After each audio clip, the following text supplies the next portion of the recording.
Boa noite, pessoal. Estou aguardando a Thaisa Vaz, nossa convidada de hoje.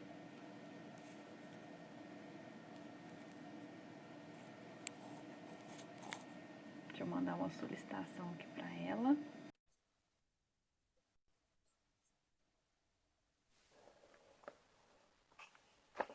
Olá, boa Olá, noite. boa noite, tudo bem, Betânia? Tudo jóia e você? Tudo bem. Então tá bom. Bom, pessoal, esse mês de agosto, né, o mês do Agosto Lilás, que a gente chama, um mês de conscientização contra a violência contra a mulher. E durante esse mês vocês perceberam aí que eu fiz uma série de lives, né? Trouxe alguns convidados para a gente discutir sobre esse assunto. Uma mulher que já foi vítima, a doutora Laíse, para a gente conversar um pouquinho sobre como fazer essa denúncia, né? Que é delegada. Também a doutora Talita, que é ginecologista e obstetra. E hoje eu convidei a Thaisa, que é psicóloga, para a gente conversar um pouquinho sobre a saúde mental da mulher vítima de violência. Para quem não me conhece, meu nome é Betânia, sou advogada, estou me especializando, né, em direito das mulheres e atuo tanto no estado de Minas quanto no estado de São Paulo. E agora eu gostaria que a Thaís se apresentasse antes da gente começar a tratar desse nosso assunto de hoje. Bom, eu sou psicóloga, como a Betânia falou, sou especialista em teoria psicanalítica, estou me graduando também em pedagogia e tive experiência, né, profissional como professora do ensino médio, da disciplina de sociologia.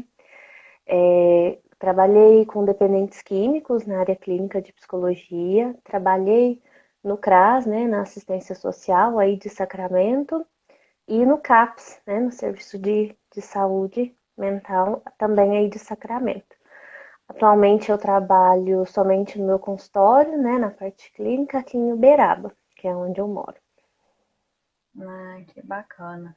Bom, Thaisa, para a gente começar nosso tema de hoje, né, eu gostaria que você falasse um pouquinho para essas mulheres, se a gente tiver aqui alguma mulher, né, que esteja em situação de violência, ou alguém que conheça uma mulher que esteja, como é que ela se dirige, né, se é para o CREAS, para qual local, né, como ela é acolhida nesses ambientes, se ela precisa, se há alguma indicação dessa mulher para ir até esse local, ou se ela chegando até lá ela já consegue obter algum tipo de auxílio, enfim, como é que inicia isso?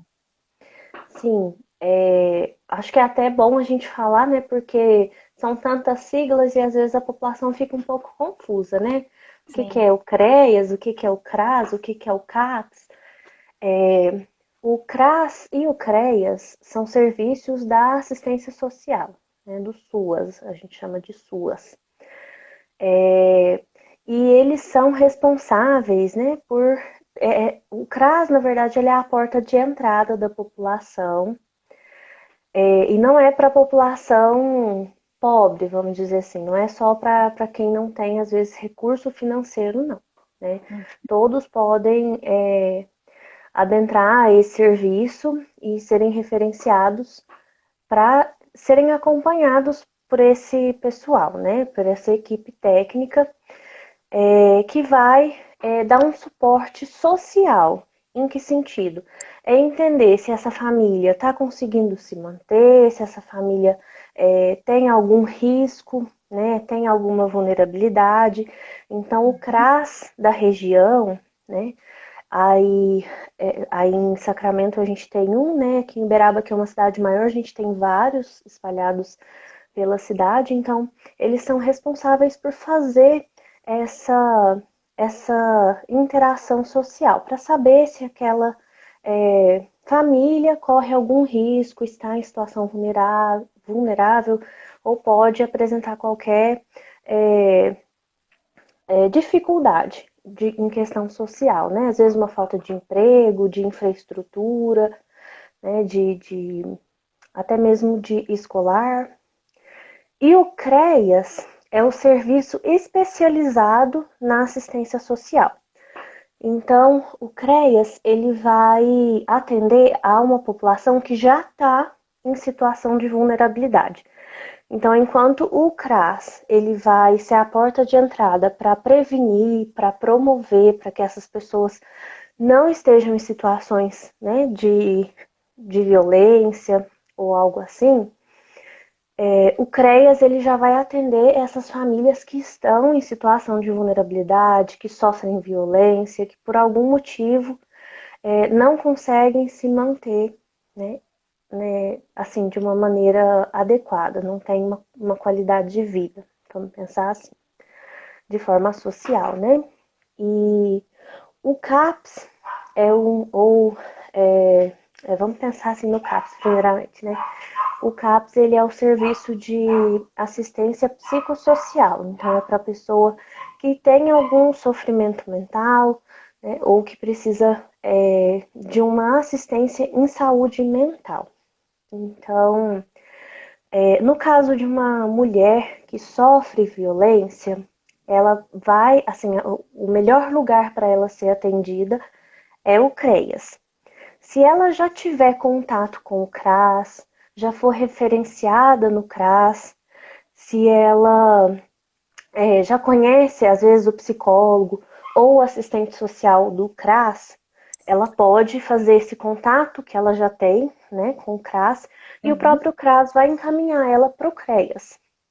Se ela não tem esse contato, ela pode ir direto no CREAS, que ela vai ser atendida da mesma forma. E lá no CREAS, né, é, toda a equipe vai se prontificar a perceber o que, que ela necessita, né? Se ela precisa de um atendimento psicológico de maior tempo ou não, psiquiátrico ou não, médico, e aí vai fazer também os encaminhamentos necessários. Entendi. E como é que geralmente se dão esses atendimentos, né? Você falou dessa questão do tempo, em situações de mulheres vítimas de violência, como geralmente, usualmente, assim, costuma ser. No CREAS existe o advogado também, o, o psicólogo e o assistente social, que vão trabalhar esse empoderamento da mulher para que ela consiga sair dessa situação, né? Porque muitas vezes a mulher ela acaba ficando presa ali na situação às vezes financeira, muitas não conseguem trabalhar pela situação que envolve, né? A gente pode até falar um pouquinho sobre isso depois. Então o trabalho é um trabalho de empoderamento mesmo da mulher para que ela consiga sair dessa situação, buscando vínculos, né, que muitas vezes são perdidos na situação de violência. Então, muitas vezes essa mulher não tem contato com amigos, com familiares, e aí o CREAS, né, a equipe vai auxiliar para ajudar mesmo a restabelecer esses vínculos que vão ser importantes para que a mulher consiga se reestruturar, né? Às vezes montar a sua própria casa, sair desse lugar que ela está vivendo a violência. É muito Então, interessante isso que você colocou.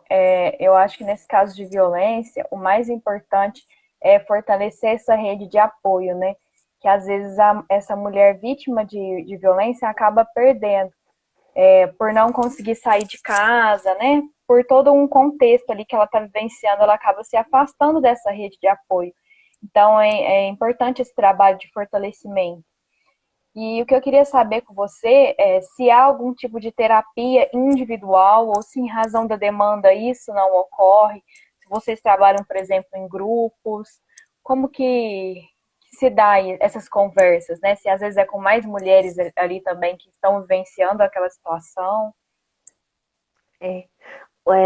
isso vai depender de cada unidade, né? Tem unidades que trabalham individualmente, dependendo da necessidade da mulher, né? Muitas vezes, principalmente numa primeira escuta, ela precisa ser acolhida individualmente, né? Precisa ser escutada, precisa ser entendida. Mas existem sim alguns grupos, né, para fortalecimento, até mesmo que auxiliam muito, né, nesse empoderamento, né, as mulheres poderem trocar ali suas experiências e renovar as forças umas com as outras para conseguir se restabelecer. Então existem sim algumas unidades que trabalham com grupo também. Ah, interessante. E eu queria que você trouxesse, Thaisa, da sua experiência, alguns sinais, né, que a gente percebe aí que deveria chamar a atenção, alertar as mulheres de que ela está vivenciando um relacionamento abusivo, né, que pode desencadear, por exemplo, algum tipo de violência futura. E aí é importante também a gente lembrar, né, aqui que muitas pessoas pensam na violência física, mas não é o único tipo de violência, né? A gente tem outros tipos de violência. E queria que você colocasse também um pouquinho a respeito da sua experiência com relação à violência psicológica, né? Já que acredito que nessa conversa que você tem com essas mulheres é algo que elas devem relatar bastante.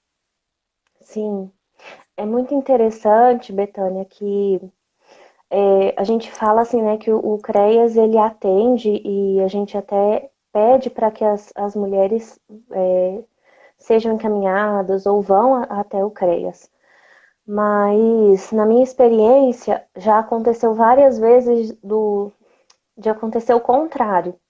Às vezes a mulher ela chega no serviço de saúde primeiro e a gente vê uma demanda muito alta no serviço de saúde de mulheres que sofrem violência.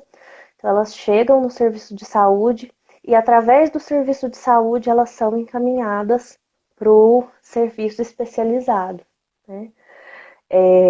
E existem vários sinais que a gente pode observar, né, dentro de uma relação.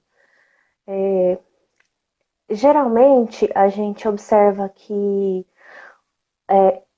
há um distanciamento dos familiares, dos amigos, né?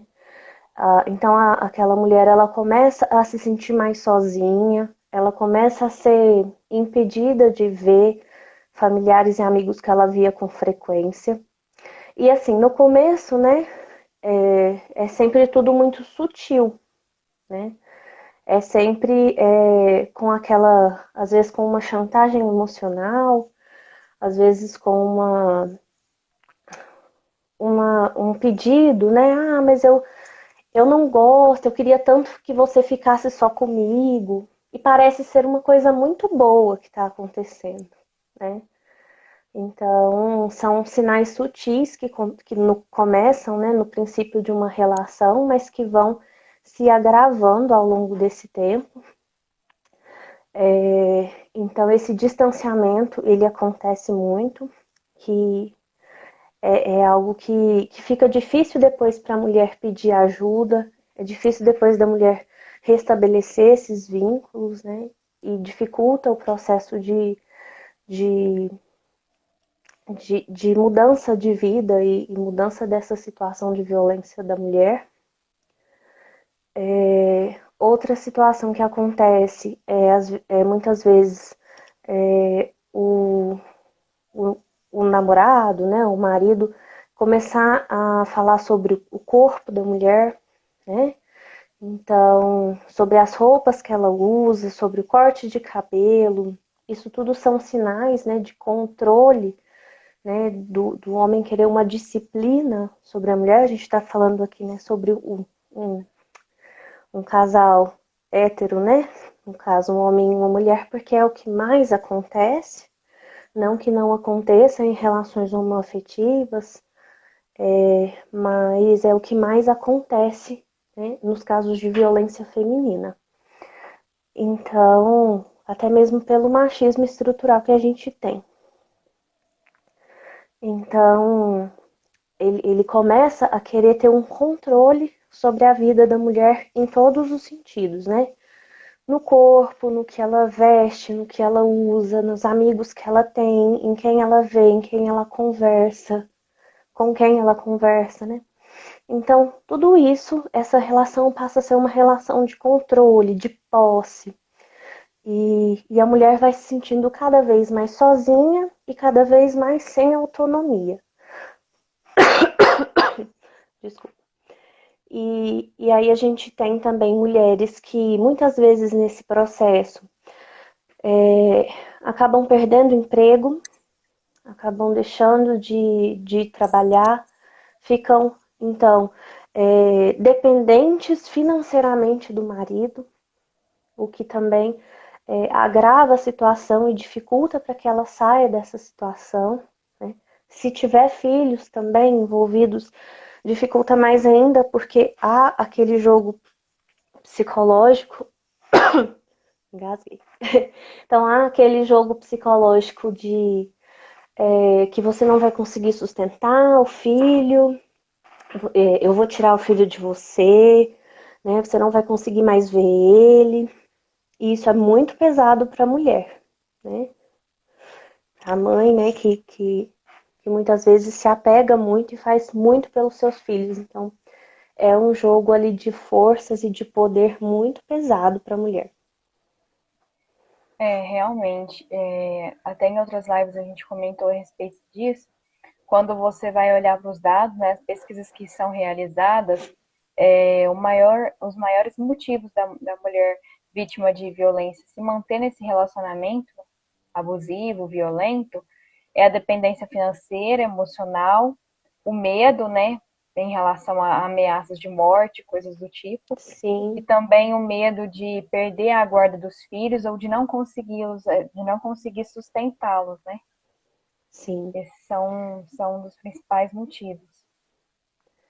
E eu já presenciei também, Mitane, muitas, igual eu estava falando, às vezes chega no sistema de saúde de uma forma diferente do que a gente tá imaginando, né? Porque a gente imagina que às vezes a mulher vai ir atrás do serviço e denunciar, e tem mulheres que às vezes nem estão sabendo que estão vivendo uma situação de violência. Eu já presenciei situações em que eu estava atendendo crianças, então a criança chega para um atendimento psicológico e durante o processo com a criança a gente percebe que o sintoma dela está associado a uma violência que ela está vivendo no, dentro de casa, né? Uma violência que ela está visualizando entre os pais, e isso acontece muito. E aí a gente precisa fazer as intervenções, as orientações, os encaminhamentos. Então chega de todas as formas para a gente, né? Realmente, eu estou fazendo uma pós-graduação, né, como eu coloquei no início, em Direito das Mulheres. Em uma das aulas, a professora expôs um dado assim até bem alarmante, que quase 80% das crianças e adolescentes presenciam atos de violência doméstica e familiar, né, dentro do espaço doméstico. Então, o que vai acontecer, né, com essas crianças e com esses adolescentes no futuro? O que isso não pode desencadear, né? Muitas Sim, vezes, né, eu até queria que você colocasse, uma das coisas que eu li a esse respeito são que meninas que veem, né, presenciam dentro de casa a violência doméstica e familiar, tendem a buscar no futuro, na vida adulta, um relacionamento íntimo violento, porque é aquele modelo que ela viu no seu pai, por exemplo. E os homens, os meninos acabam se tornando, né, também homens violentos e tudo mais. E eu queria que você falasse um pouquinho sobre isso. sim. Realmente tem muita relação. A gente fala na psicologia, né, que realmente é tudo possibilidade, né? É um número alto, mas é uma possibilidade. Então a gente entende que a criança e o adolescente que está inserido nesse contexto, ele tem sim grande chance de desenvolver relacionamentos disfuncionais por ter mesmo esse modelo, né, como padrão. Porque a criança e o adolescente ele não tem referência, né? Ele não entende do mundo, ele entende o mundo através dos pais, né? Através da família, através dos adultos. Então, é a gente que ensina para eles, que mostra para eles o que é o mundo, o que é saudável, o que é melhor, o que é adequado. E através disso eles vão se constituindo e trazendo a personalidade, né, formando a personalidade deles. Então, o que acontece é que muitos acabam mesmo desenvolvendo aí dificuldades, às vezes transtornos antissociais, né? E mesmo a cultura mesmo, né, machista dessa família que vive sob violência vai influenciar para que seja essa a mentalidade dos filhos, né? Entendi. E nesses casos, no seu ponto de vista, qual seria uma forma de prevenir que isso aconteça no futuro? Desculpa. Realmente, acho que é indispensável a gente falar em prevenção, né? Porque os números são tão alarmantes, né? E a gente fala assim, todo mundo conhece uma mulher que já sofreu violência. Isso é uma afirmação. Todo mundo conhece uma mulher que já sofreu violência, né? Não é uma pergunta e não é uma suposição. Então, isso é muito grave. Em saúde, é considerado uma epidemia, né? A violência contra a mulher é considerada uma epidemia. Então, realmente, a prevenção ela é muito necessária. E ela se faz, eu, né, entendo e estudo que isso deve ser feito em todos os níveis, desde da escola, né? Eu acho que a escola, ela é um lugar que abrange muito isso e que precisa atuar, né? Que precisa ser um aliado para atuar contra a violência. Porque como a gente falou, né? Então, muitas vezes dentro da família, às vezes a mãe não percebe que está sofrendo violência, acredita que aquilo é natural, né, normal, às vezes viveu isso, às vezes até tá passando de geração para geração, viveu isso com os pais e agora está vivendo num relacionamento abusivo, está sofrendo violência e não está percebendo. Então, naturaliza-se a violência, então e dentro de casa fica difícil você sair disso, você perceber que não é assim, né? Que existe outra realidade, uma realidade sem dor, sem sofrimento, e que aquilo não tá certo. Então, se dentro de casa a gente não consegue, é indispensável que esse trabalho vá para a escola, né? E os próprios agentes, né, de saúde, os agentes da assistência social, consigam fazer projetos para promoção e para prevenção, né, da violência. Mas isso tudo depende, né, das políticas públicas, né, de recursos. E hoje em dia andam bem escassos, né? Bastante, Infelizmente. infelizmente. Eu até falei em outra live que quando eu tiver informações concretas eu vou trazer aqui e divulgar para o pessoal. Mas a gente está com um projeto muito bacana aqui em Sacramento que está dependendo assim de aprovação de recursos para a gente fechar e divulgar e as coisas começarem a acontecer. Porque o que a gente vê muitas vezes é que essas mulheres também acabam não saindo dessa situação porque elas realmente não têm para onde ir, né? Não há um espaço que elas consigam ficar ali provisoriamente até elas se estabelecerem, retornar ao mercado de trabalho, né? Ou se inserir realmente no mercado de trabalho. Então, isso é muito importante, porque se ela não tem para onde ir, como é que ela vai denunciar? Como é que ela vai sair de casa? Tudo bem que a gente tem a medida protetiva aí de afastamento do agressor do lar, mas será que ela vai se sentir segura continuando naquele espaço? Né?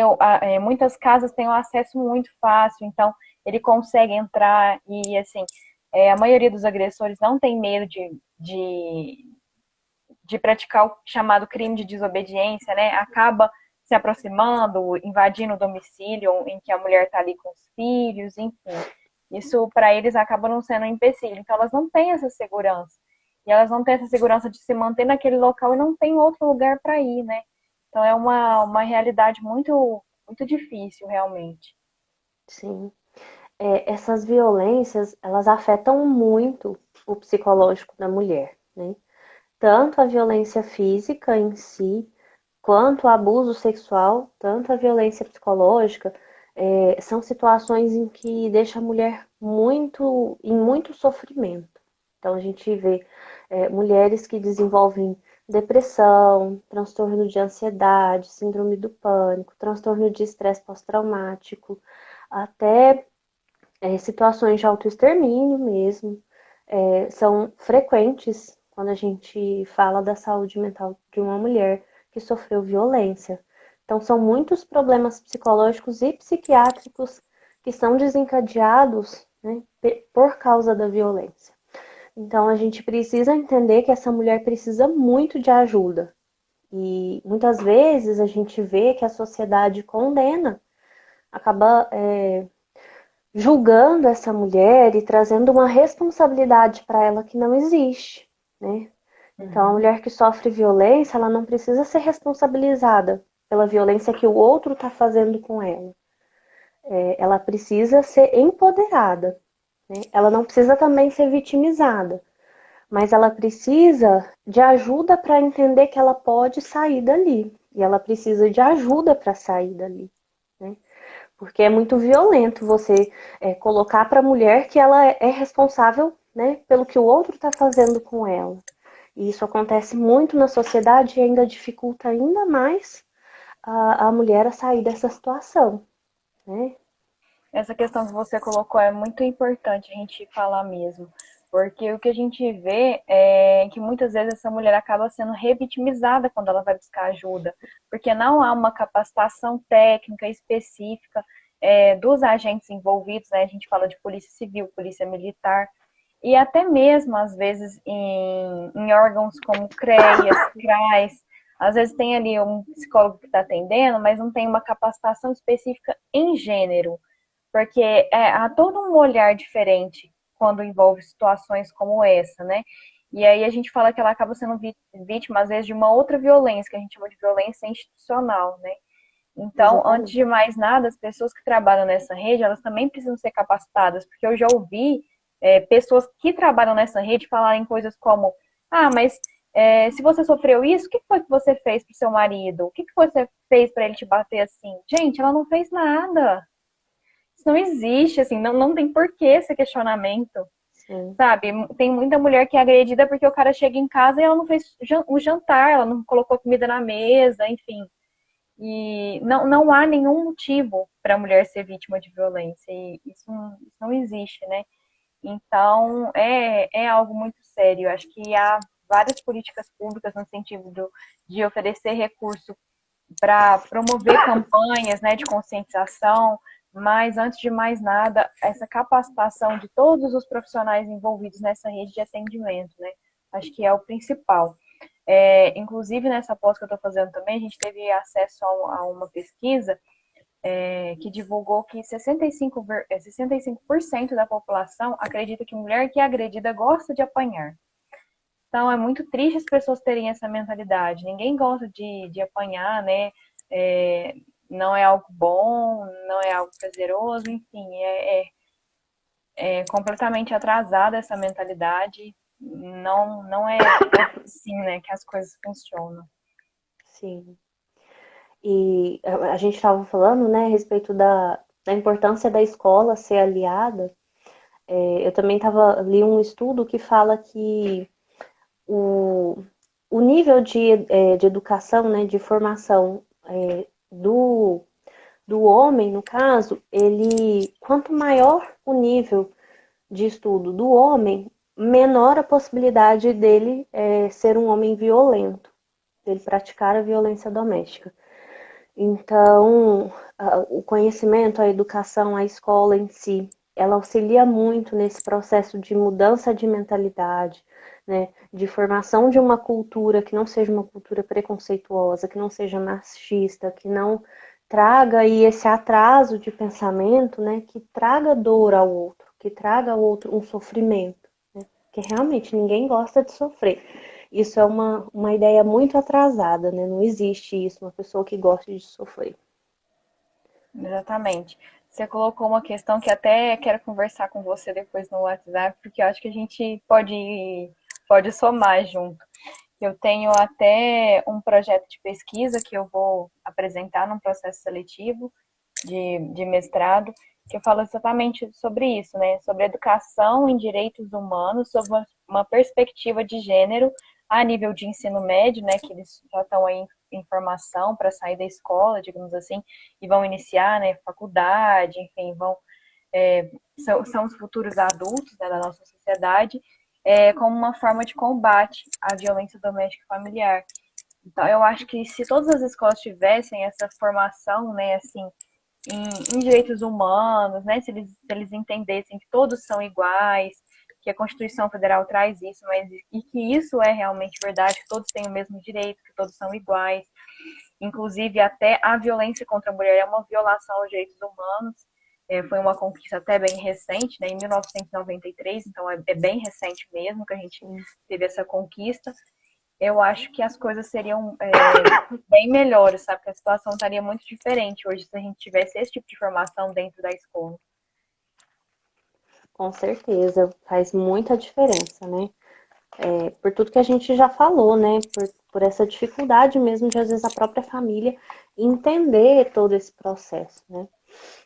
Que realmente, às vezes, acaba passando aí de geração em geração e tá muito enraizado na nossa cultura, né?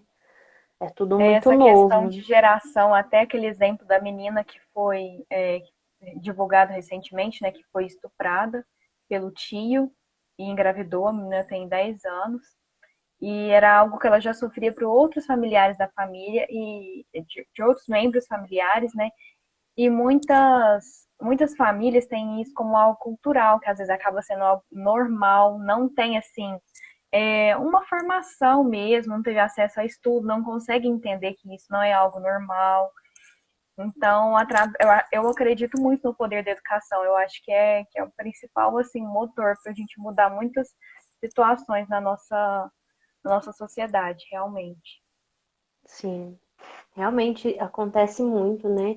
Não que não aconteça com pessoas que têm formação, né? Porque é claro que a A gente gente, não enquanto escolhe profissional, raça, né? Não escolhe sim, classe, não escolhe nada, né? enquanto profissional já vi situações de profissionais que tinham doutorado, pós-doutorado, que são, né, influentes na sociedade, que sofreram violência e praticaram violência doméstica. Então, não é exclusivo, mas é um fator que está muito associado, né? Isso é bem nítido e muitas pesquisas trazem esses dados mesmo. Thaís, a gente já foi para meia hora de live, né? O bate-papo é bom, a gente acaba não vendo passar.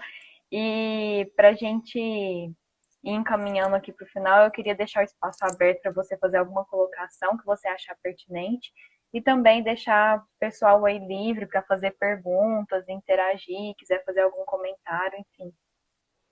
É, eu acho que é importante a gente ressaltar, né, que, como a gente falou, né, a violência contra a mulher é uma epidemia. Então, são muitas mulheres que sofrem violência. Muitas mulheres sofrem violência sem saber que sofrem violência. E essa violência pode acontecer de todos os tipos, né? Tanto físico, sexual, ou psicológico. E eu acho que nós, né, enquanto profissionais da saúde, né, e acredito que de forma geral, toda a sociedade precisa se conscientizar e desnaturalizar essa violência, né? Então, entender que não é normal, que não é certo, que ninguém merece sofrer violência, principalmente porque é mulher, né? Que é o que mais acontece. Então, a mulher ela não merece sofrer violência porque é mulher, né? E então desconstruir essa ideia, né?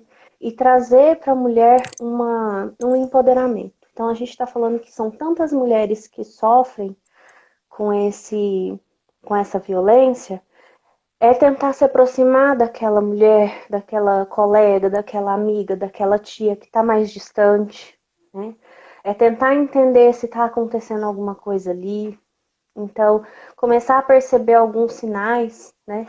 Que podem estar falando para a gente que aquela mulher está precisando de ajuda e poder conscientizar. a população sobre isso, né? Acho que é importante. Gente, se vocês tiverem algum comentário ou alguma pergunta, eu e a Thaís estamos aqui à disposição para esclarecer. Podem mandar aqui que eu tô dando uma olhadinha para ver se alguém colocou alguma coisa.